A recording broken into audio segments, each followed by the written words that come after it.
Boker Tov, Shavua Tov, Parashat Mishpatim. Ve'ele HaMishpatim Asher Tasim Lifnehem.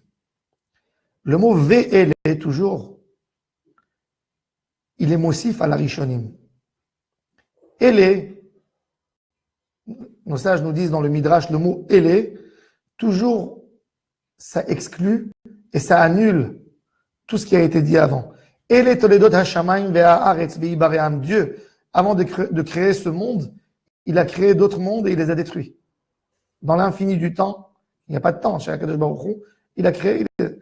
Ele Bene, Ele, tout ça, toujours le mot Ele dans la Torah, il annule tout ce qui était avant.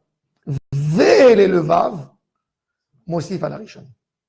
Et pourquoi? L'Omar Lecha, pour te dire, comme que Akadosh Baruch Hu nous a donné toutes les lois, dans le mont Sinaï, les 10 commandements, même ça, c'est loin. Comment traiter un domestique, comment traiter un employé, etc. Tout ça, ça a été donné dans le mont Sinaï. Et là, justement, ce message, il est extraordinaire pour nous tous. Parce que l'homme, il fait une distinction claire, malheureusement, dans sa tête, entre les engagements humains et les engagements divins.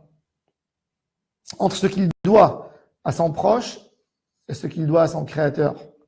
Tu peux voir des gens qu'avec le créateur, avec Akadosh Baruch Hu, dans la tfila, ils sont toujours au top. Ils sont là pour faire des belles prières, pour étudier.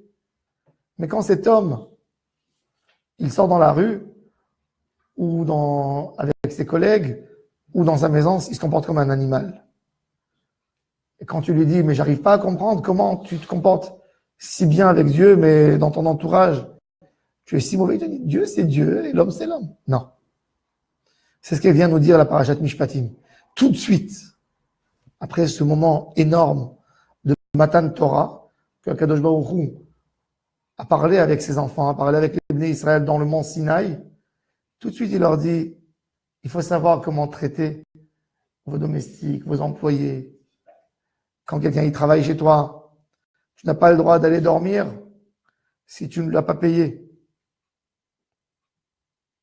Tu n'as pas le droit, on n'a pas le droit d'aller dormir si on a pris un employé. Si on a pris quelqu'un qui a travaillé pour nous dans la journée, on n'a pas le droit d'aller dormir si on ne l'a pas payé. Vous comprenez ça? Il y a des rabbinim que quand ils envoyaient leurs chaussures au cordonnier, ils ne sont pas partis récupérer la chaussure parce que dans quelques jours ils vont aller. Ils envoyaient déjà tout de suite avant la shkia, avant que le coucher du soleil, ils envoyaient leurs femmes ou leurs enfants pour aller payer. Après, il va récupérer. Il va venir récupérer. Mais il paye. Le travail doit être payé. Un homme qui a un esclave, dans le monde des esclaves de l'époque. Grâce à Dieu, ce monde d'esclavage n'existe plus. Il existe dans d'autres formes. Oui. Aujourd'hui, les hommes de high-tech, c'est les esclaves modernes. C'est des hommes qui viennent travailler au bureau, des fois 12 heures par jour, et quand ils rentrent chez eux le soir, ils trouvent un mail du boss, je t'en supplie, fais ça, et il sait que s'il ne va pas le faire, il va être licencié. Donc c'est un esclave moderne. Savoir donner à l'homme son espace libre. Savoir lui donner quelque chose qui est à lui, son indépendance. La différence entre l'esclavage et la liberté est très petite, cette différence. Quand un homme n'a plus un moment pour lui, n'a plus un moment pour penser à soi, c'est un esclave. Et celui qui lui fait ça, il transgresse la première base de la Torah. Tu ne mettras pas ton frère en esclavage. Quand quelqu'un il fait un contrat avec un employé et il laisse pas son employé à se rétracter, il le bloque par un contrat. Pour tout le temps, il lui met des clauses, des contraintes pour l'obliger à travailler à tout prix. Il a mis quelqu'un en esclavage. Quand quelqu'un il traite mal sa femme et il pense que sa femme c'est un objet.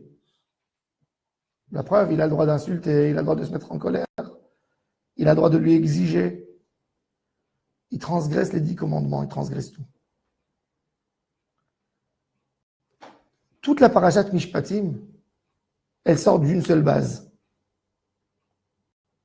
Tous les êtres humains sont pareils. Tout le monde a le même droit. Comme il a dit une personnalité, le soleil éclaire sur tout le monde de la même manière. Ani Bria vechaveri Biria. Je suis un être humain, mon collègue, mon proche, lui aussi c'est un être humain. Ce que tu ne voudrais pas qu'on fasse pour toi, tu ne feras jamais à l'autre. Ça, c'est les bases de toute la Torah. Devant le mont Sinaï, Am Israël, tout le monde a senti pareil. Tout le monde était dans la même proximité. Il n'y a pas un qui était plus proche que l'autre au mont Sinaï. Ce n'est pas ça. Le message était le même message pour tout le monde pour nous expliquer que les règles humaines sont valables pour tout le monde de la même manière. De là est venu tous nos engagements, un par rapport à l'autre. On n'a pas le droit de penser qu'il y a quelqu'un que si Dieu m'a donné une force, ou Dieu m'a donné un kavod, ou Dieu m'a donné une position de force, un grand poste, qu'il y a quelqu'un d'autre qui est censé à faire quelque chose pour moi. Il n'y a personne qui est censé à faire quoi que ce soit pour toi. Ve'ele hamishpatim asher tasim lifnehem ki tikneh eved ivri. Tu es dans un dilemme. Tu as acheté un homme. Quel homme? Eved ivri, un esclave hébreu, un serviteur. Comment il se fait vendre? Alors c'est un homme de la basse classe. C'est un homme qui a volé. D'après la Torah, il y a deux manières à l'époque d'un serviteur, de quelqu'un qui vient travailler chez toi. Quelqu'un qui a volé et qui n'a pas de quoi payer ce qu'il a volé. Il a volé, il a fait un gros dégât, il a dépensé l'argent. Il s'est fait attraper par la police qui a donné son sujet au tribunal. Le tribunal a fixé qu'il doit payer tant et tant et il n'a pas de quoi payer. La Torah nous dit Venimkar bignevato. Il se vend pour payer ce qu'il a volé.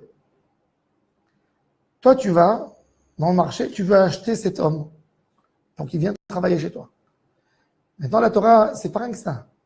Quelque part, le Sanhédrin à l'époque, il obligeait les grandes personnalités d'acheter ces gens. Ces voleurs, on n'a pas envie de les mettre en prison. Il y a eu un sondage qui a été fait par rapport aux gens, aux voleurs qui rentrent en prison. La majorité des voleurs, des gens qui se trouvent en prison pour un vol, c'est des gens qui ont commis le vol 2 fois et plus. C'est-à-dire, il a volé une fois une petite veste et il est rentré en prison. Il rencontre ses amis en prison et il lui demande comment tu es venu, sur quoi tu t'es fait attraper. Il dit, j'ai commis, j'ai fait un acte, j'ai volé. Il dit, tu t'es fait attraper, t'es pas malin toi. Il fallait faire d'une meilleure manière. Donc, il est rentré en prison, petit voleur. Il sortira de prison, grand voleur. Il refera la même chose et il arrivera en prison. Le but, c'est d'essayer de l'éduquer, de le remettre dans la vie de société. Ki tikneh eved ivri. On t'a mis à la charge d'aider la société. Un employé, tu ne prends pas un employé que pour gagner. Et ça, c'est de changer un peu l'idée de l'homme. L'homme, il prend un employé. Pourquoi il prend un employé? Il prend un employé parce que il se contente pas de gagner tant, il veut gagner le double. Qu'est-ce qu'il veut faire? Il dit, je vais prendre une autre personne, je vais le payer parce que je veux gagner pour moi. Je veux exploiter un peu. Donc, je vais le mettre à travailler pour moi. Il va travailler pour moi. C'est pas moi qui vais travailler. Je vais faire travailler les gens pour moi. De ce qu'il va gagner, je vais lui donner une somme et moi, je vais gagner sur lui. Ça, c'est le travailleur classique. On peut le maquiller de n'importe quelle manière qu'on veut, mais le boss qui monte une société et qui a des employés, des gens qui vont venir travailler, forcément. Non, c'est pas parce qu'il veut pas faire, c'est parce que il va prendre 1000 employés, il va prendre de l'argent. Il comprend qu'il y a des humains qui sont plus intelligents, il y a d'autres qui sont moins, il y a des gens qui ont plus d'ambition et moins d'ambition. Il va le faire travailler pour lui.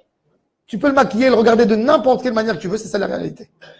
Et la Torah, elle vient, elle te dit, Regarde autrement. Ce Eved Ivri, c'est quelqu'un qui a la même religion que toi. C'est quelqu'un qui a été devant le mont Sinaï comme toi. Mais c'est quelqu'un qui est tombé par ses envies, par ses désirs. Quelqu'un qui ne sait pas se gérer. Et alors, la Torah, elle te dit, avant de penser à ce que tu dois gagner, tu as la responsabilité vis-à-vis de la société. Tu es dans un pays où il y a un voleur, tu as une responsabilité toi aussi. Pourquoi il a volé? Parce que toi, tu n'étais pas bon. Parce que peut-être c'était trop flagrant. Il faut savoir que toujours un voleur, il se justifie. Tu vas chez un voleur, tu lui dis pourquoi tu voles? Tu ne dis pas parce que je suis un sale homme. Il te dit parce que ces hommes, ils exploitent tout le monde. C'est ce qu'il te dit, un voleur. Il te dit j'ai grandi dans la misère, je ne mérite pas dans la misère. Donc quelque part, nous tous, on a une responsabilité par rapport à la société. Quand nous, on vit tous dans des maisons et on laisse les pauvres habiter dans des endroits, les taudis, on est responsable quelque part de leurs actions. Quand l'enfant il grandit et son fils il grandit, il se dit pourquoi moi dans un taudis et l'autre dans une villa. C'est pour ça que d'ailleurs le mot tzedaka, faire la tzedaka en hébreu, ça vient de la racine tzedek, justice. Toi tu es très riche, lui il est très pauvre. Quand tu lui donnes la tzedaka, tu équilibres. Il devient moins pauvre, toi tu seras un peu moins riche. La Torah te dit la première chose, quand tu vas chercher un employé, forcément que si lui il est employé, toi tu es un embaucheur, forcément que lui il a besoin de toi. Il est moins riche que toi. Dans la position de force, il est toujours moins. Tu dois être sensible à son besoin. Et tu dois l'aider à l'intégrer dans la société. C'est normal que tu veux gagner de l'argent, c'est normal. C'est normal. C'est pas anormal. Nous ne sommes pas des communistes ici. Il y a un capitalisme, mais il ne faut pas que le capitalisme nous détruise. Tu as le droit de gagner de l'argent. C'est normal que tu veux gagner de l'argent. C'est humain de vouloir ramasser. La Torah, elle ne vient pas te dire des choses qui sont contre le caractère humain.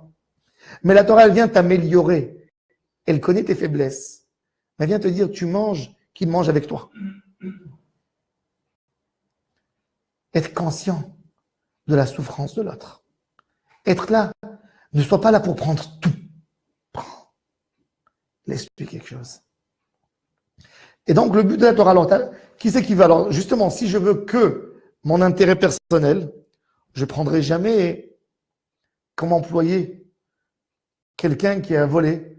Aujourd'hui, dans la majorité des sociétés, quand tu demandes un CV, il y a beaucoup de sociétés en Israël, par exemple, qui te disent, va m'amener un papier de la police qui s'appelle Teroudat Yosher, un certificat de droiture. La Torah a dit non, il faut aller chercher le voleur. Prends le voleur, fais-le embaucher chez toi. Apprends-lui, justement. C'est quelqu'un qui a eu un manque, c'est quelqu'un qui n'a pas su trouver l'équilibre dans sa vie. Tu vas lui apprendre comment se gérer. Regardez. La Gemara, elle dit, alors regardez les règles. Alors, on a pris ce voleur qui a été vendu et il voyage avec son boss quelque part. Le boss, il a fait une commande d'une chambre d'hôtel sur Booking. Les détails de l'hôtel n'étaient pas écrits si clairs. Il a pris 2 lits. Il a vu qu'il y avait quelque chose et il a fait sa commande. Il a passé sa commande. Il arrive le soir à l'hôtel avec son serviteur, son esclave. Et il voit qu'il y a 2 couvertures. Il y a une belle couverture grosse, épaisse, et un drap. Il ne peut pas prendre pour lui la grosse couverture, il doit la donner à l'esclave. Il y a un oreiller, il doit donner à l'esclave. Lui, il dormira sans oreiller. Il rentre le soir chez lui à la maison, il faut manger. On ouvre le frigidaire, il y a une entrecôte et il y a une soupe aux lentilles. Il donne l'entrecôte au serviteur et lui, il mange la soupe aux lentilles. Quand il y a une chose, c'est pas égal, tu donnes à l'autre. Toujours, tu donnes le mieux pour l'autre. Et là, cet esclave, qu'est-ce qu'il a compris maintenant? Lui, il a volé, il a pris quelque chose de quelqu'un d'autre. Il a appris qu'il faut donner à l'autre. Quand tu donnes, tu deviens plus grand. C'est là que tu deviens le vrai boss. Quand tu donnes à l'autre. Du fait que tu donnes, tu as exprimé quelque chose de grandeur. Et là, l'esclave, tout son monde qui a été tellement perturbé par des fautes, il commence à changer. Le monde de valeur commence à changer. Il a compris que quand en fait, il donne, il devient plus grand. Rav Chaim Ozer Grodzinski, le Rav de Vilnius, jusqu'en 1938, le maître de la génération, n'avait pas d'enfant. Il a écrit un livre de réponse à l'Achik qui s'appelait Achiezer, qui a perturbé le monde de la Torah par sa grandeur. Il a fait sortir le premier volume, deuxième volume, après il a arrêté. 20 ans avant son décès. Un jour, un des rabbins, il lui a dit, toi, tu es l'homme le plus érudit de la génération. Pourquoi tu n'écris pas d'autres livres de Torah? Il lui a dit, viens dans mon bureau. Il lui a fait sortir des classeurs. Des dizaines de classeurs, plein de lettres qu'il écrivait pour des veuves, pour des orphelins. Il dit, ça, c'est ma Torah. Ça, c'est plus important que Achiezer. Ce Rav, Chaim Ozer, c'est incroyable. Il arrivait à écrire avec les deux mains. Il arrivait à écrire 2 lettres à 2 sujets différents et parler avec son secrétaire sur un 3e sujet. C'était un monstre en Torah, en le cerveau. Il a consacré sa vie pour aider les malheureux. Il n'avait pas d'enfant. Quand il marchait dans la rue, il voyait des Bachour Yeshiva qui étaient pauvres, qui vivaient dans la misère. Il enlevait ses chaussures, des belles chaussures en cuir, et il leur donnait, il disait, moi, la communauté de Vilnius ne me laissera pas pieds nus. Mais ceux-là, personne qui a pitié d'eux. Et il allait pieds nus. Donc la communauté, elle allait lui donner des chaussures. Et lui, il leur donnait. Et il avait une nièce qui était très avare, elle prenait tout pour elle. Et sa mère, qui était sa sœur, il lui a dit, comment je gère ce problème? Ma fille, elle garde tout pour elle, elle ne donnera rien à personne. Elle a dit, donne-moi ta fille, qu'elle vienne chez moi 1 semaine, 2 semaines. Elle est arrivée chez lui, il est sorti avec elle dans un jardin où il y avait beaucoup de filles. Et il lui a acheté un sac énorme avec plein de bonbons et de chocolat et des trucs. Et la fille, elle garde le sac. Il y a d'autres filles qui la voient avec un sac plein. Donne-nous. Non, je vais vous donner. Okay. Qu'est-ce qu'il fait le Rav? Il achète encore un sac, il lui donne 2 sacs. Déjà, elle ne peut plus, elle a les mains chargées, elle ne peut plus bouger. Il lui donne un 3e sac. Elle essaie, elle ne peut plus, elle mange, elle a envie de vomir. Qu'est-ce qu'elle fait tout doucement? Elle commence à distribuer. Le lendemain, encore une fois, jusqu'au moment où il lui a fait l'envie de commencer à donner à l'autre. C'est-à-dire comment tu gères des fois quelqu'un. Il lui a fait comprendre, et cette fille, finalement, après la guerre, elle s'est mariée avec un homme très riche, elle est devenue multimillionnaire. C'était une des plus grandes philanthropes qui aidait l'État d'Israël, elle a dit, c'est grâce à son oncle qui lui a appris à donner. Toute la Torah, c'est d'éduquer, de prendre des projets, pas avoir peur d'embaucher un malheureux, d'embaucher quelqu'un qui parle mal. Il parle mal, tu vas le prendre, tu vas le mettre avec toi, et tu vas travailler avec lui. Tu vas lui dire, on n'éteint pas le mal par un autre mal. Tu vas le prendre. Il va faire 1 faille, 2 failles, 3 failles. Mais ça, c'est un autre rôle dans la société. C'est d'aider l'autre à le remettre dans le juste milieu, à le ramener dans la société. Ça, c'est Kitikne et Vedivri. On a, nous tous, peur des gens. On a envie que des gens clean, propres, qui viennent travailler avec nous. Non! Prends le malheureux. Kitikne et Vedivri. Shesh shanim ya'avod. Il a un moment limité avec toi. Il a un moment limité. Pourquoi limité? Parce que la Torah, elle veut nous dire, toute notre vie ici dans ce monde, elle est limitée.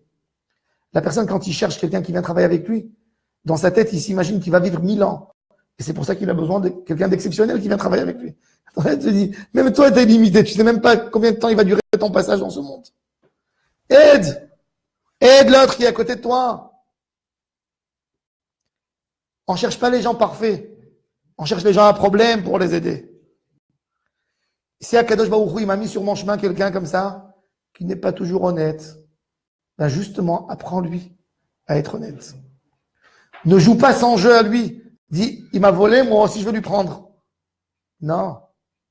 Donne, redonne.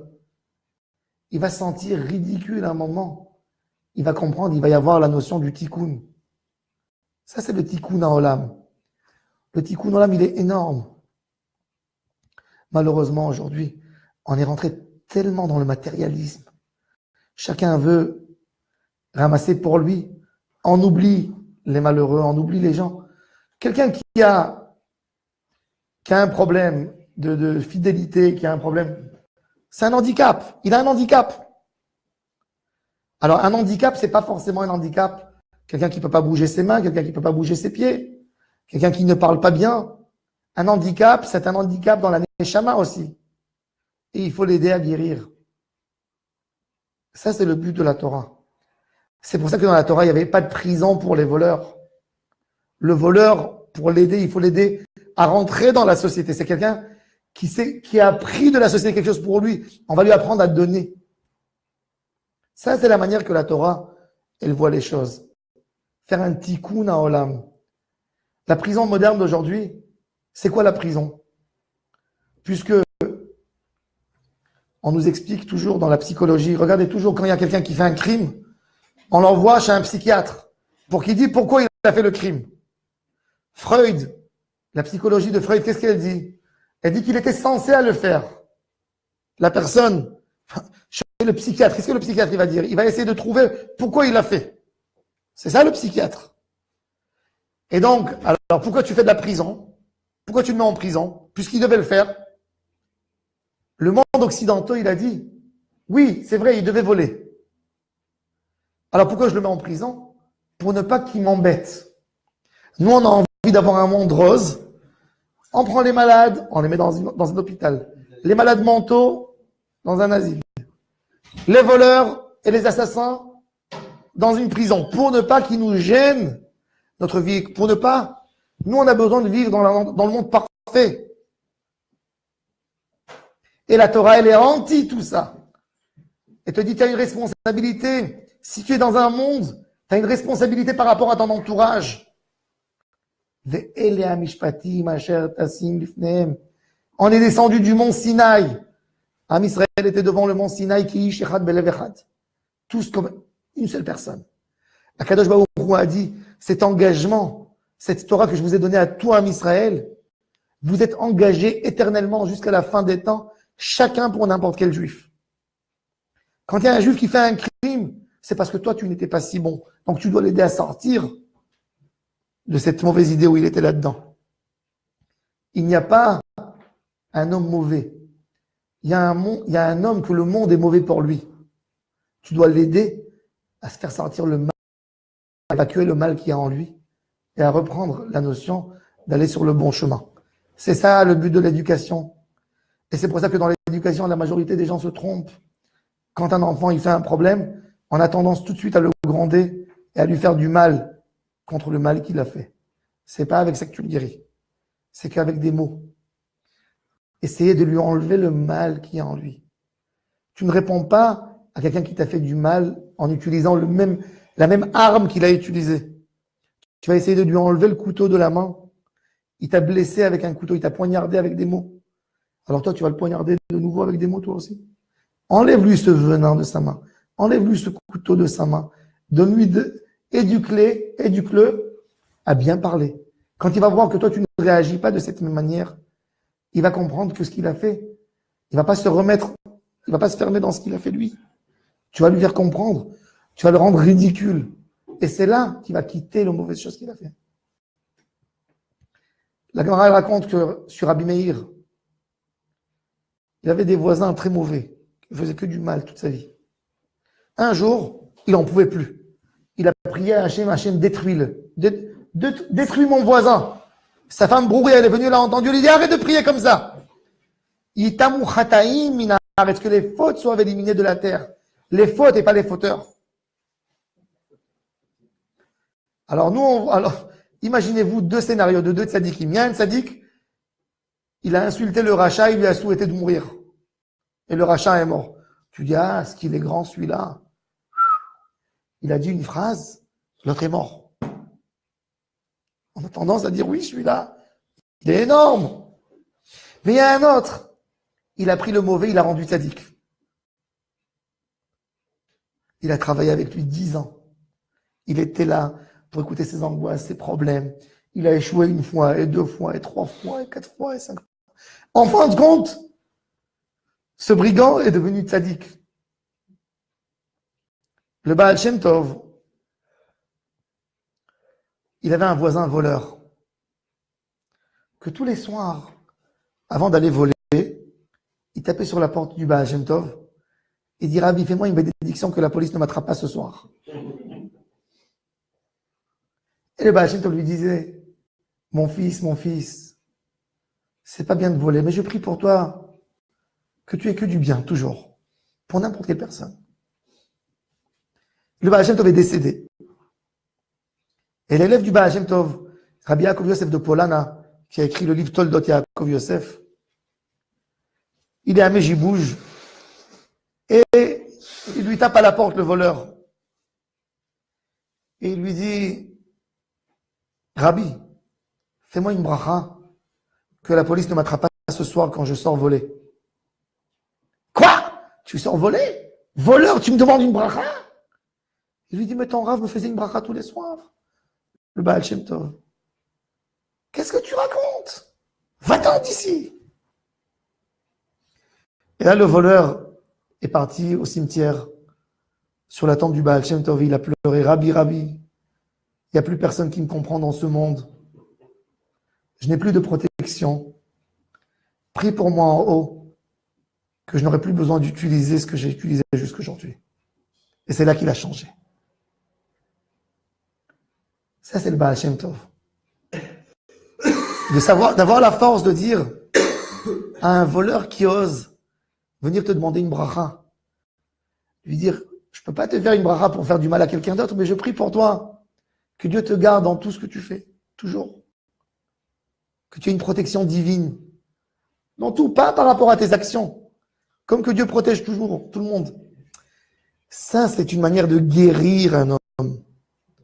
De lui enlever le mal qu'il y a en lui tout doucement. Le changement n'est pas venu dans toute la vie du Baal Shem Tov. Ce gars, 20 ans, tous les soirs, il allait chez le Baal Shem Tov. Il demandait pareil, et le Baal Shem Tov lui répondait pareil. Et hop, ça a changé. Un jour, tout a changé. Pas avoir peur d'un échec dans l'éducation des enfants.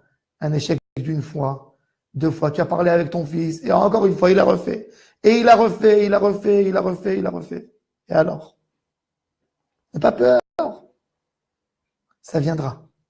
Ça, c'est la Torah. Ça, ce qu'on a appris, Matan Torah, Ve'ele Mishpatim, Asher Tassim Bifnehem. Je vous souhaite à tous et à toutes une excellente journée, une excellente semaine. Baruch Adonai Le'olam, Amen, Amen.